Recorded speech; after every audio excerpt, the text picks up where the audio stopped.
whakarongo ki te tangi a te korimako. Kōrero flowing out the hooker force. Kaupapa relevant, kaupapa out of bounds, kaupapa exigent, kaupapa paramount.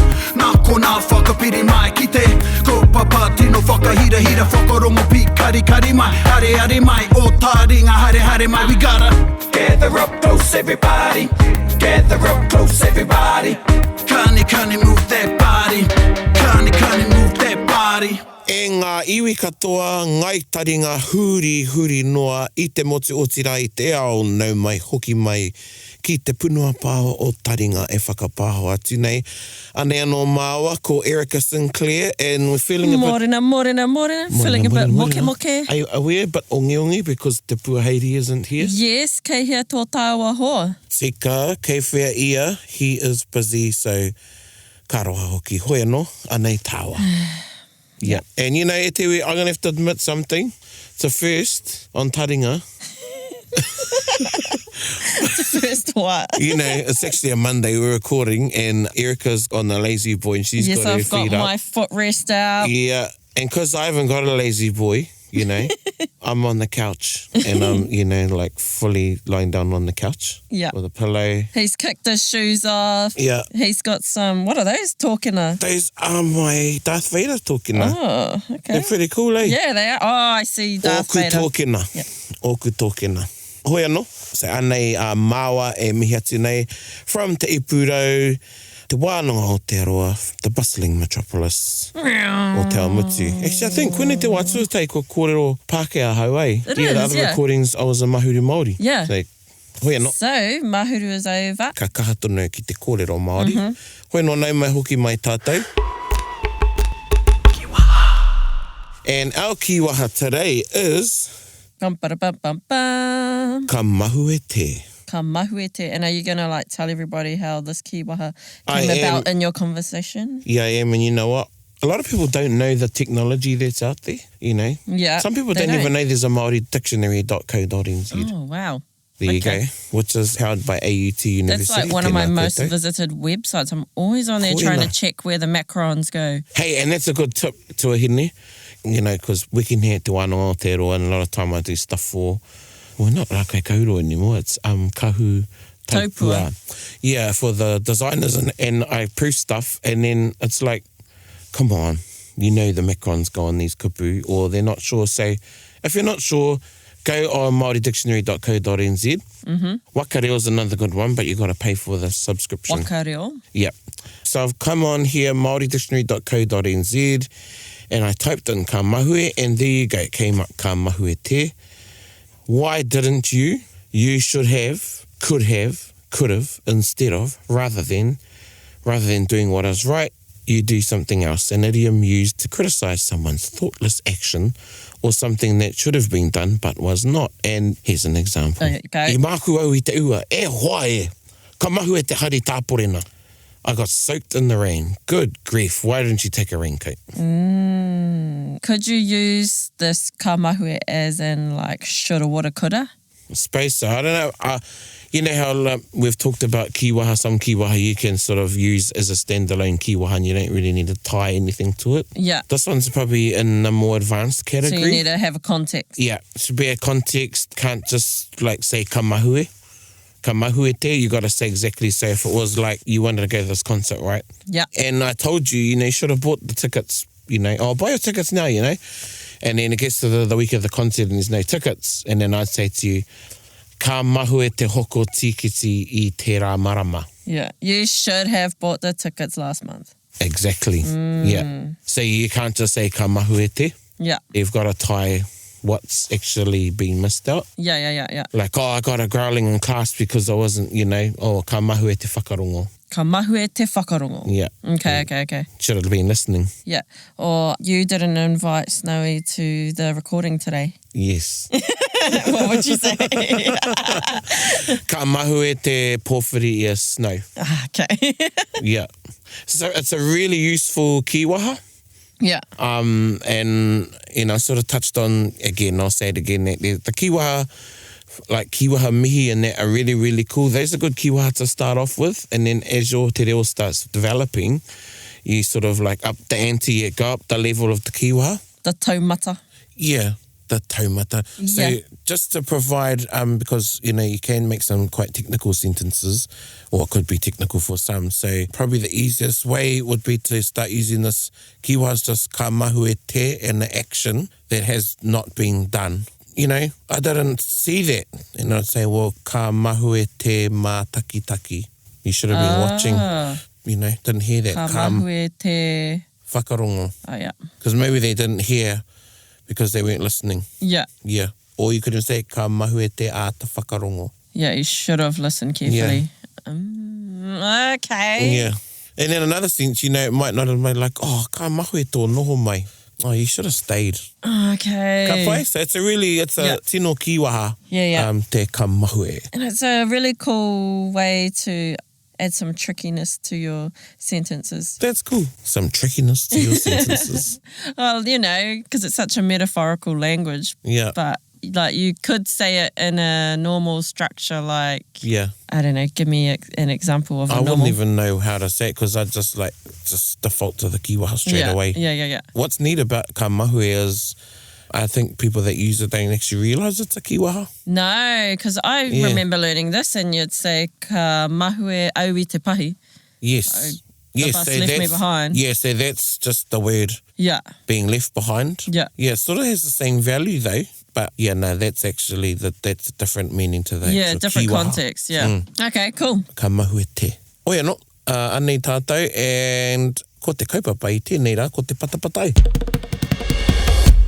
For those of you that aren't familiar with this, if this is the first time listening to Taringa, now and again we sort of have an episode where we field questions or answer questions. Yes. We're always fielding questions on Taringa from you, the listeners. Yes. And Erica Questions goes through and decides, well, we're going to talk about these ones today. Yes, so here we go. Okay, so this one's from Malcolm Sanders, and this one relates Hi to... there, Malcolm. Hi Great there, name. Malcolm. This relates to what we were just talking about before. How should a learner approach macrons? Someone told me that if you don't know where they go, then don't use them at all. But that doesn't seem right, as they can change a word's meaning so much. Yeah. I think that's an excuse. That's quite lazy to if I don't know where macrons go. Yeah. It's easy to find out where the macrons go on the kupu by just looking it up on the online dictionary. Yeah. So yeah, that shouldn't be an excuse. Yeah, these days it is easy to look them up. And most of the resources you get today, so I'm going to do a plug for my mate's books, for Scotty Morrison's books, and Stacey, she's put a puka out.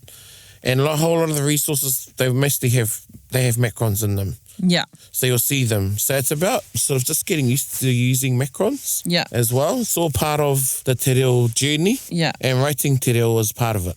But I'm enjoying now seeing road signs. Yeah. Tika. Yeah, a lot of them have been updated and have macrons on them now. Yeah, and I'm seeing them and I don't have to say, oh, ka mahue te tohu tō.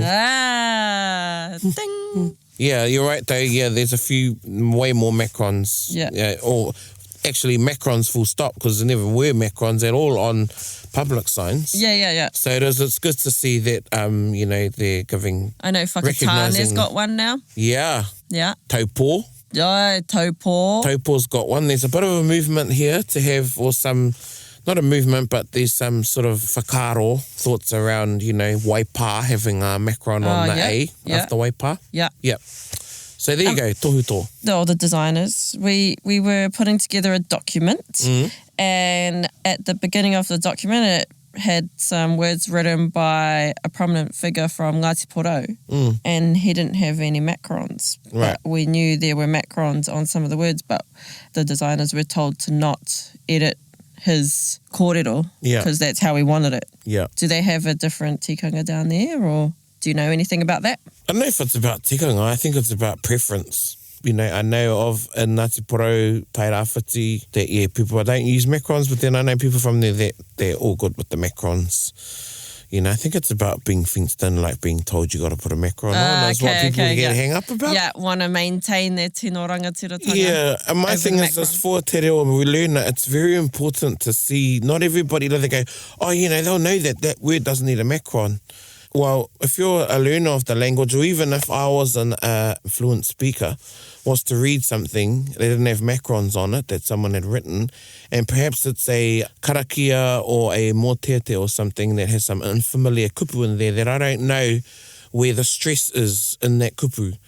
So like words like mawa and tawa, I know they're going to be, and I can sort of work out with the words around them if it is a mawa or a tawa instead of a taua. Yeah, taua. But then there could be other kupu that I have no knowledge of, and I wouldn't be sure of how to say that kupu, so they should have a macron on them. Yeah. So yeah, they're helpful. Yeah. Yeah, so I don't think we should be knocking things that are helpful to teach people. Yeah, and it's a bit like that and all stuff, like there are passive ones.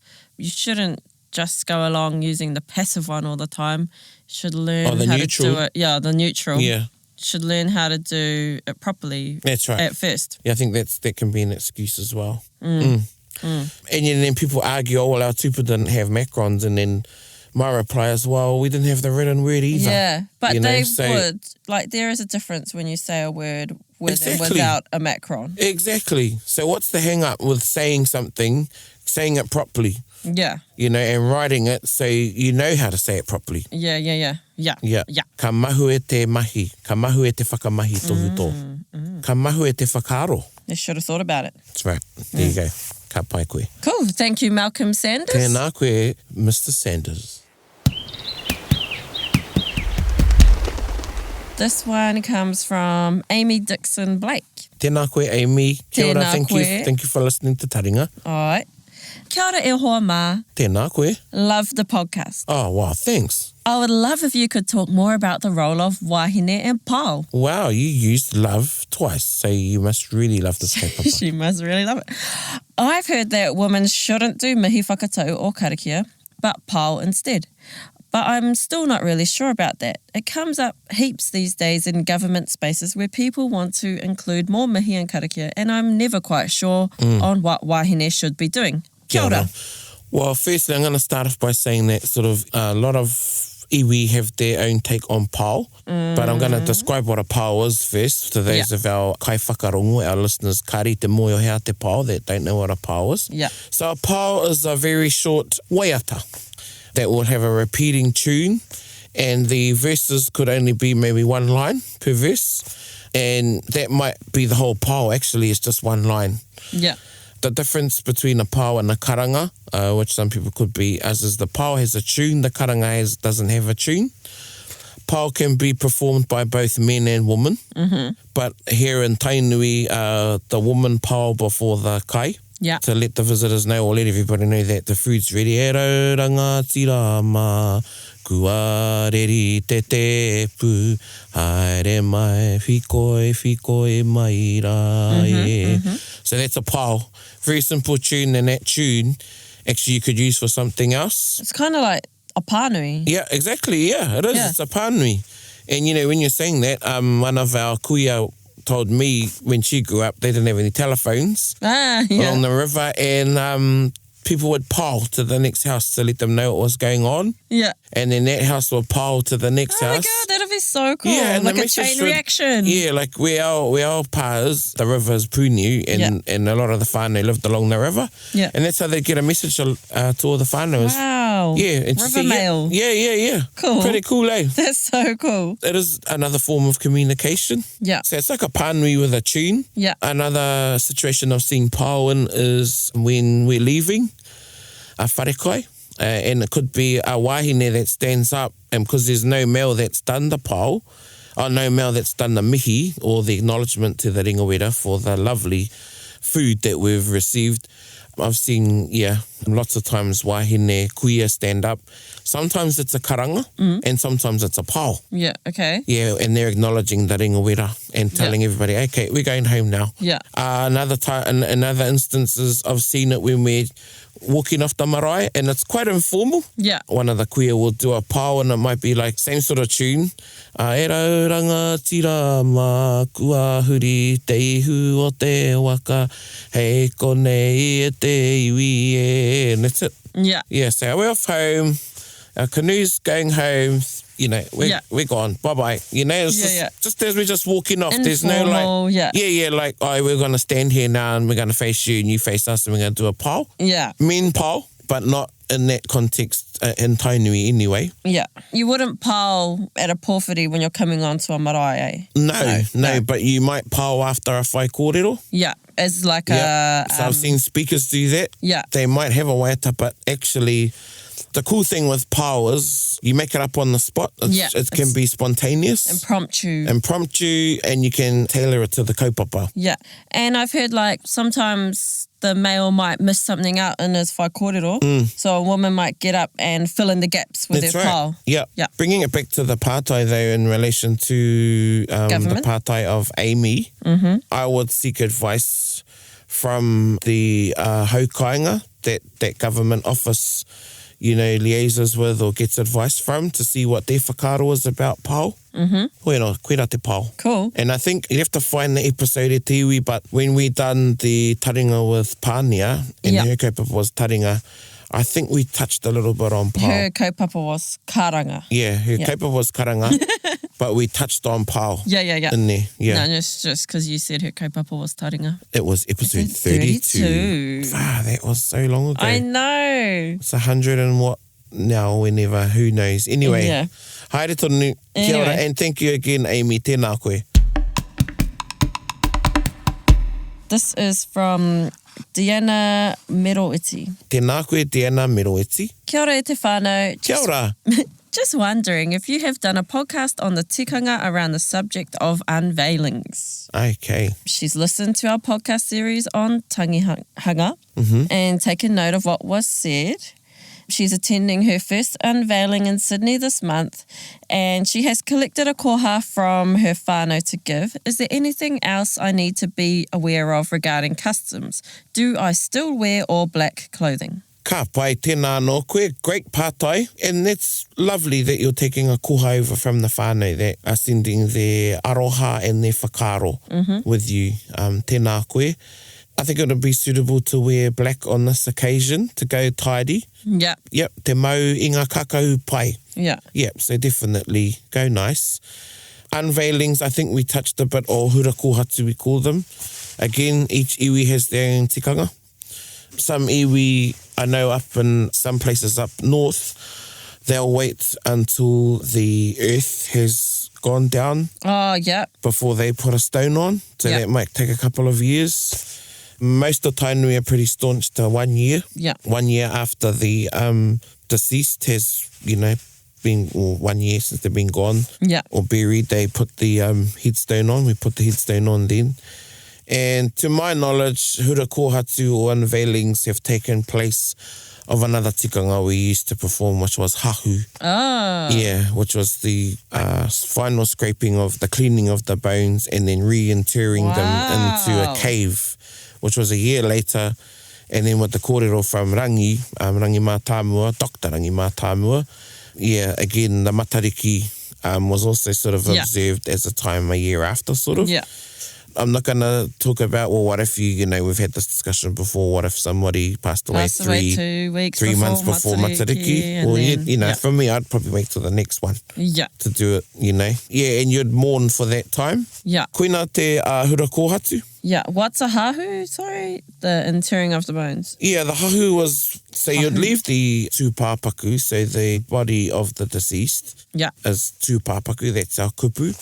And even if you look at that kupu tūpāpaku, it derives from how we used to situate the body, which was sort of like in a squatting position. Yeah. Anyway, the tūpāpaku, it would be taken somewhere perhaps in the forests, in the bush. Yeah. It would be wrapped up and then hung in a tree or left in the cave where it's going to be interred and then sort of let nature do its thing. Yeah. Yeah, let it decompose and, the birds would get into it, the insects, everything. Yeah. And then after a year, might not even be a year, it was whenever the bones were ready, when they saw fit, it was time to clean them. Yeah. So clean the kōiwi, clean them all up, scrape them, clean them. Sometimes they'd rub them in kōkōwai. Oh, cool. Red ochre. Yeah. And then gather them and then put them into a wakatū pāpaku. which is like a burial chest. Yeah. Not so much a coffin. Sort of like a big wakahuia. Yeah, good description. Big wakahuia. And if you don't know what a wakahuia is, look it up. And it's not the kapahaka. Yeah, and then they'd put that whakatū pāpaku somewhere. Yeah. I've read one story. It was to do with an iwi on the Kaingaroa Plains. So, I mate tētahi rangatira, I mua o tētahi hui nui. So they were doing some things in relation to the land. This is back in the 1800s, I think, or early 1900s. And this rangatira passed away before he saw this transaction happen. Oh, yeah. So they kept his tū pāpaku somewhere, and then they brought him out, his tū pāpaku out for the signing. Yeah. And they dressed him up. Oh, wow. Yeah, they brought him out on a stage, carried him out, dressed him up in korowai and stuff, and my goodness. put feathers, and it was mostly skeletal. Yeah. And they had rākau and stuff in there to prop him up. Yeah. And they brought his koiwi out to the signing so he could be there.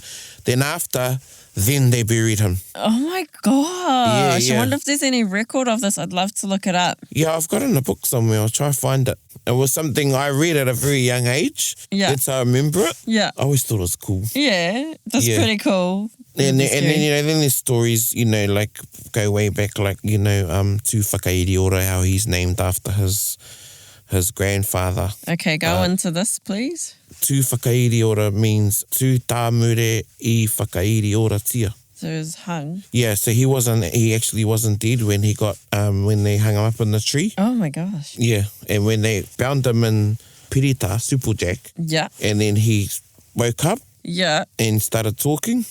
Yeah. So his mokopuna, when he was born, he got the name, and To remember that. Yeah. Tū whakairi ora, tū who was hung up alive. Yeah. Yeah, I whakairi ora. Oh, Tū cool. I whakairi ora. I mean, not cool, but Yeah. really cool how that name tells that story. And that's the name of that famous rangatira ancestor warrior of Te Tairāwhiti. Cool. Tū whakairi ora. I've just learnt a bunch of things. But anyway, back to that pātai. So anything she needs to observe. Wearing black, yep, that's appropriate. Yeah, and Koha, I think it's safe as well, and I know we've had this kōrero about, black, it's not traditional, but I think it's safe. You can at least, go tidy. Yeah. Yeah, maybe it doesn't necessarily have to be all black, but just nice and tidy. Yeah. Solemn is the word I sort of go to. There's usually, at unveilings that I've been to, there's usually a service up at the Urupā. Yeah, I'd advise you to contact the whānau and see, because, again, depending on which tikanga they're following of their hapu, might be a bit different because they're in Ahitereiria, but for us, we have a pōwhiri before the service. Yeah. So we have a pōwhiri at the marae, we have a service, and then we unveil a photo. Oh, okay. And the photo is on the maho, or the porch of the wharenui. Yeah. And that's the first time where we see the photo of that deceased since they've been gone. Yeah, because... And then we all go up to the urupā. Whereas some iwi go straight to the urupā and have the service there, so yeah. Yeah, we go straight to the urupā, have a service there. There's usually a few tohunga. Might be a good thing to brush up on your himene. Yeah. And then we unveil the headstone. And then, have a few words if anyone wants to, and then go for a hakari. Yeah. And just be with that koha, just be discreet and hand it on to one of the whānau, or sort of ask who is taking the koha is another. Because, a lot of times whānau, they're worrying about a whole lot of things. Yeah. You slip them an envelope and they just put it in their pocket and forget they've got it. Yeah. So maybe sort of inquire, who's taking the koha? Because usually the whānau pick somebody in the whānau to take care of the koha, any koha that comes in. Yeah. Yeah. So, koina. Cool. Thank you for that, Dee. So I'm just going to end on this one, and this has actually popped up a few times in our inbox. It's one of those ones. Yeah. No, I shouldn't be saying that. Oh, great. I should be saying. Yes, great. So this is from Papaya. Kia ora, papaya. Wilson. Kia ora e te whānau. My auntie and I are just finishing up our road trip around the Motu. Woohoo. Oh, cool. I love road trip. Me too. And we have been having a bit of a debate about the kupu for your opening waiata. I thought they were going to say they've been having a debate about the best fish and chip shop while they're on the road. I'm thinking about fish What's and your chips. favourite one? Oh, depends where I am. Like if I'm over around Taringa, definitely Bobby's. Bobby's, yeah. If I'm going down the coast, I'll stop in the Pōtiki. Oh, yeah, Oceans. Yeah. Yeah, where I stop down the way to the coast. Yeah. And we stop at Ohiwa to get some oysters too, if they have them fresh. If they got the fresh oysters. I'm unsure of where the good fish and chips are in Gizzy. Yeah. Me too. Hawke's Bay is always Hawke's Bay Fisheries. Oh, yeah. Yeah. Usually if you're near the sea, you should be quite safe to get... Well, it's not only fresh fish for me, it's how it's cooked as well. Okay. You know, that's part of it, definitely, is good fish, fresh fish. Yeah. But if you can't cook it properly and the batter sucks, you know, and you don't have clean oil and all of that, that all contributes to a nice kaya of fish and clean chips. oil makes such and a the huge chips. difference. Yeah. You know, nice chips. Yeah. Hardly anybody makes their own chips now. We they we all used to get have a bought fish in shop. from Tallies, yeah. Yep, Tallies, Mr. Chips, all of those ones. We used to have a fish shop and we used to make our own chips. And then I remember when we transitioned. So that would have been your after-school chores, peeling potatoes. No, we had a big potato peeler. One of those barrel ones. Yeah, man, you like tip the potatoes. And anyway, back to the road trip. Yeah, okay. So obviously they've been listening to Taringa on their road trip, ka pai. Okay. Lots of people do that too. So we have been having a bit of a debate about the kupu for your opening waiata. Oh, bit of a taukume. Mm-hmm. I think it says, gather up close, everybody. She thinks it says, get the right dose, everybody. Please settle our debate once and for all. Well, you know what it is, Erica. Yes, Settle it. I'm just going to settle it. It is, in fact, gather up close, everybody. Gather up close, everybody. Kani, move that body. There you go. Gather up close, everybody. Although get the right dose does sound good. It sounds pretty cool. Yeah, we've had other ones sent in. I won't elaborate on them, but they're pretty crack up. Yeah, we should read them one day. One day. But yeah, it is gather up close, everybody. So gather up with your mates. Get close and listen to Taringa. The line before then is whakapiri mai. Yeah. Yeah. So, which is also gather up close. Yeah. There you go. Come Koina. hither. And hither. I just want to talk about, you know, when you are in the motuka e roto i te waka, driving along listening to Taringa. There's something about driving in the car and listening to, you know, music, obviously, when you're in the waka. Also, if you're by yourself, or myself anyway, I like to practice karakia Oh, okay. while I'm in the car, or tauparapara. Yeah. And waiata mō tētea. Yeah. Yeah, there's something about being in the car. It sort of just brings that wairu on. Yeah. And I've had a lot of people tell me that while they listen to Taringa, that they really, really enjoy listening to it on road trips, and they'll just listen to, you know, like all the way to Wellington. Yeah. I mean, even myself and Ngāhui, when we go to Wellington, because very rarely do I go back and listen to the Taringa. Yeah, And I might go back and listen to it once, and then that's it. Yeah. And then, but when we go to Pōneke, we'll put Taringa on, and we'll just go, start somewhere and just listen to them all the way to Pōneke. Yeah. And it's really cool. Yeah, I listen to podcasts in the car when I'm travelling alone. But yeah, I feel like when I'm travelling with other people, it's more of a social thing to listen to music. Yeah, tika. Yeah. No Cool. reira, tēnā kōrua. You know, don't get hurt, auntie. For, Yeah, you know, sorry, auntie. Your kupu, I rawe o kupu. Yeah. Engari e hara e rai ngā kupu o te waiata. They're just not the words of the song, as cool as they are. Yeah. Aye. Talking about songs.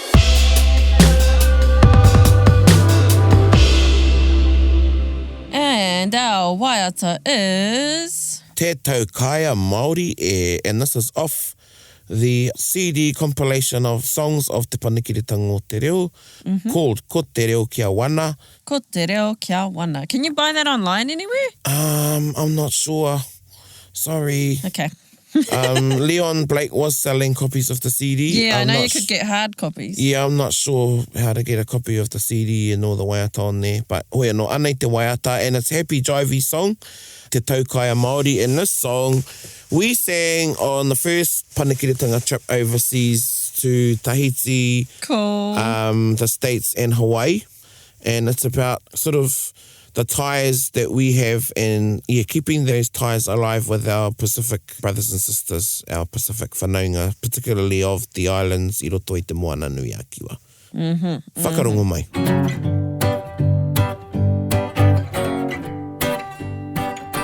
Ki konei tui anō ai, te taukai a Māori e.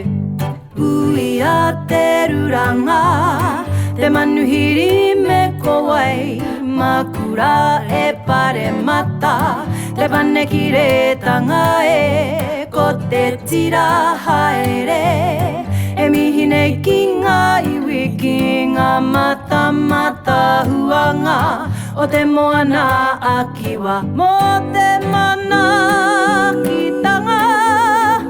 Ko koutou kei ta whiti, hoi anō rā ko tāku. He whakamanawa, he ngongoro, he pura pura i rui a mai, i rangi a te ai ahu mai ta whiti nui. I Hawaii ki Pamamao, tēnei te aura ki mai nei, ki aku take ngā, ki konei tui anō ai, te taukai a Māori e. Mo te mana ki tanga, ko koutou kei ta whiti, hoi anō rā ko tāku. He whakamanawa, he ngongoro.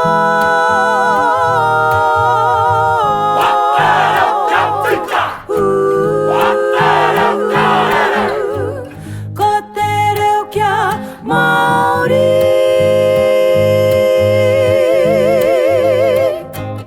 That really is a happy, drivey song. It's cool, eh? Yeah. Ko te reo kia tika. Ooh. Yeah, all Yeah. of the ooh Yeah. gives it that kind of island breezy vibe. Yeah. Oh, I can imagine myself lying on a beach chair right now. Hoi anō.